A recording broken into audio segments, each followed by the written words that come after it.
हमारी बूढ़ी बुजुर्ग महिलाएं, हमारे वृद्ध व्यक्ति जो 60 साल का उम्र का होगा वो पेंशन का हकदार होगा। उसमें एपी और बीपीएल का जरूरत नहीं पड़ेगा, सभी को पेंशन मिलेगा।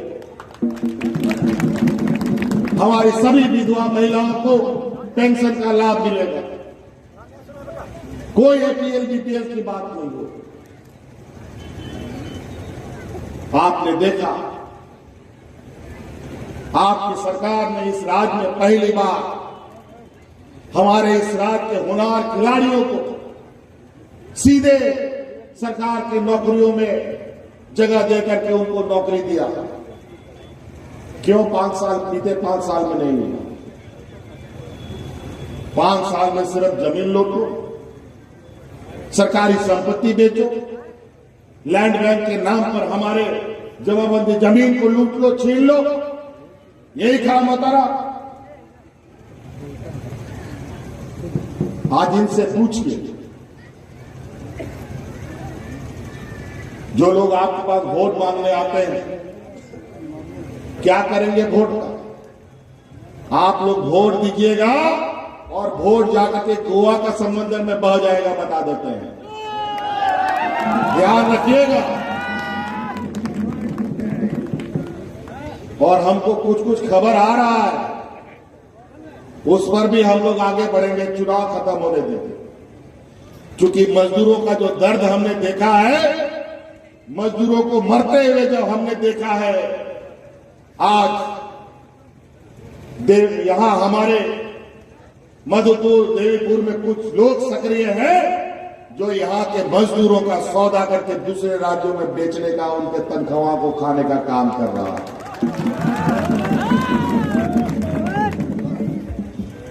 भारत सरकार से भी हमने इस विषय में आग्रह किया है कि इस राज्य के मजदूरों को ख्याल रखा जाए, मजदूरों के लिए कड़ा कानून बनाया जाए ताकि उसका कोई भी कहीं भी किसी भी देश या राज्य में शोषण ना हो सके। लेकिन भारत सरकार चुप है, क्योंकि भारत सरकार की कई इकाई विभिन्न राज्यों के मजदूरों का ले जाकर के शोषण करती है।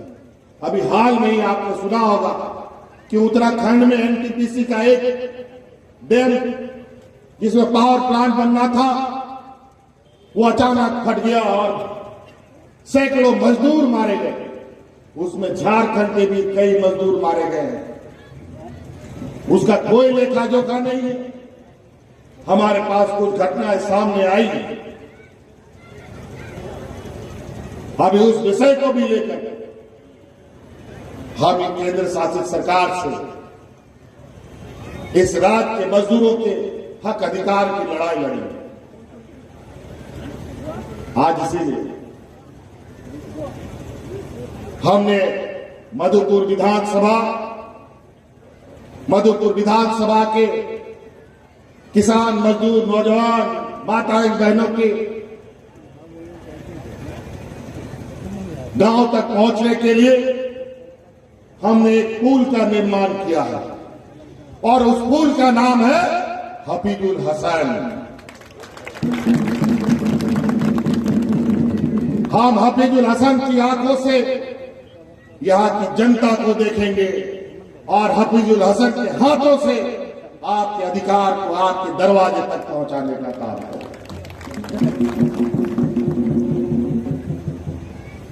आज इसी चुनाव के वक्त बहुत मेढक सड़क पर उतर आता है, बहुत कांव चाव करेगा। ध्यान रखिएगा, बहुत लोग रिश्ता नाता लेकर के आएगा, भाई, चाचा, गोतिया, मामा, दुनिया भर का रिश्ता नाता लेके आएगा और वोट मांगेगा। सब रिश्ता अपनाइएगा, लेकिन वोट अपने आने वाला पीढ़ी, अपना घर द्वार, खेत बाड़ी को देख करके ही वोट दीजिएगा। कौन इसका रक्षा कर सकता है? कौन ये लोग खेती बाड़ी से कोई लेना देना नहीं है। खेती बाड़ी से लेना देना होता तो आज महीनों से किसान दिल्ली में धरना नहीं दे रहा होता। सैकड़ों किसान मर गए, पूरा ठंड बीत गया, अब गर्मी आ गई, अब बारिश भी कुछ समय के बाद आ जाएगा। लेकिन केंद्र सरकार भाजपा के लोगों की आंख में एक बूंद आंसू नहीं करता। इस देश अन्नदाता के प्रति अगर इनका इतना क्रूर रवैया है तो गरीबों के प्रति कितना क्रूर हो सकता है, आप अंदाजा लगा सकते हैं। आज इसीलिए ये गरीब विरोधी, ये किसान विरोधी, ये मजदूर विरोधी, ये आदिवासी दलित पिछड़े अल्पसंख्यक विरोधी की जमात खड़ी है और एक तरफ गरीब गुरुआ लोगों के हक अधिकार की लड़ाई लड़ने वाला जमात खड़ा है। अब निर्णय आपको करना है कि किसके साथ जाना है। झारखंड मुक्ति मोर्चा जानता है अपना हक अधिकार की लड़ाई। हमने अगर राज बनाने की ताकत रखते हैं तो अधिकार भी लेने की ताकत रखते हैं, अधिकार आपके घर तक पहुंचाने की ताकत रखते हैं। आज इसीलिए आप सब लोगों से निवेदन करने आए हैं, आग्रह करने आए हैं। आप लोगों ने कई चुनाव देखा है, कितनी बड़ी बड़ी बातें करते हैं। मधुपुर जिता दो, भाजपा की सरकार बनाएंगे, मौजूदा सरकार को उखाड़ फेंकेंगे। अजीब हालत है। इनकी आदत तो ऐसा हो गया है, सरकार बनाना तो लगता है कि इन लोगों का